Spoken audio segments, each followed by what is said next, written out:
How did you get on with Fergus McCann? I can't say I had a relationship. We met the first time I was announced. The time I told you that it was the middle of July, and I started the 1st of August '98. I went to the press conference with Chris, and after that, I went to Celtic Park to meet Fergus, and we had lunch, and he unloaded what was these people are nasty. This is a horrible sector. The SFA are against us. The Football Trust, they never gave us the money to rebuild Celtic. They gave it to everybody else. They made us pay for Hampden. These people will screw you. All of this.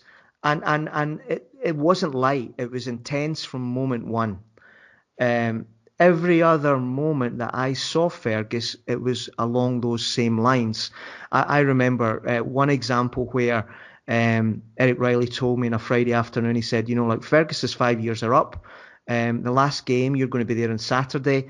He's going to walk away probably in the middle of the second half, and we will never see him again. So if you want to say something to him, say it now.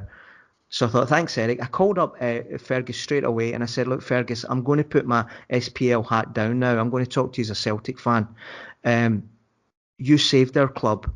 You have taken all kinds of crap, also from Celtic fans, and you stuck to your guns. You're not the same character as me, but I will have immense admiration for you until I die. And he said to me, quotes, yeah, yeah, yeah. What about the overseas deal, the money you promised us? It never came, did it? And that was the end of the call. Hmm. And like, I thought, well, that's Fergus. Then about 2 years later, he's in Canada and he calls me up and he says, will you do me a reference? I said, what? He says, yeah, the Canadian authorities now, they need some kind of paperwork that I've been a good guy when I've been away from Canada.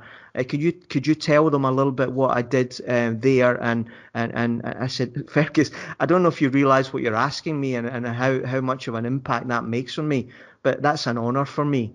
And I did that. And he said, thank you. And I've never spoken to him since. We don't have a relationship, but that was how it went with him.